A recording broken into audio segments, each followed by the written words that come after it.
Big boss Telugu reality షోకు సంబంధించి బుధవారం ప్రసారమైన 25వ ఎపిసోడ్ ఎలాంటి వివాదాలు లేకుండా సింపుల్ గా సాగింది.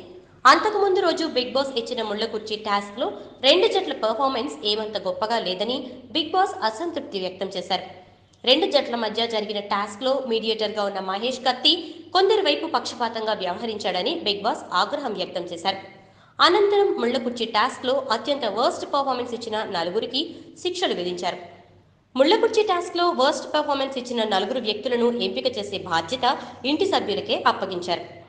ముమైత్ ఖాన్, మహేష్ కత్తి, ధన్రాజ్, ఆదర్శ్లకు శిక్షలు విధించారు. ఆ నలుగురు వర్స్ట్ పర్ఫార్మెన్స్ కు షూ పాలిష్, బట్టలు ఉతకడం లాంటి శిక్షలు విధించారు. షూ పాలిష్ చేసే శిక్షను ధన్రాజ్, ముమైత్ ఖాన్ స్వీకరించగా బట్టలు ఉతికే శిక్షను మహేష్ కత్తి, ఆదర్శ్ స్వీకరించారు. గెలిచిన టీం సభ్యులకు తమకు ఇష్టమైన తిండి పదార్థాలను ఎంచుకునే అవకాశం కల్పించారు బిగ్ బాస్. ఈ పదార్థాలు ఎంపిక చేసుకునే ప్రక్రియ ఫన్నీగా సాగింది. శివబాలాజీ కళ్లకు గంతలు కట్టుకుని హరితేజ సూచనలు ఫాలో అవుతూ తమకు ఇష్టమైన పదార్థాల పేర్లు రాసి ఉన్న చెక్క ముక్కలను నోటితో కుక్కల్లాగా ఖర్చుకుని తేవడం లాంటి వాటితో ఫన్నీగా సాగింది.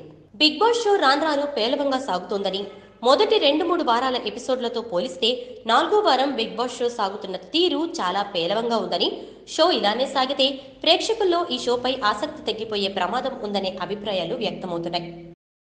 ఈ వీడియోపై మీ విలువైన కామెంట్స్ ని మాతో షేర్ చేసుకోండి. అండ్ ఇంకో విషయం, సబ్స్క్రైబ్ చేయడం మర్చిపోకండి.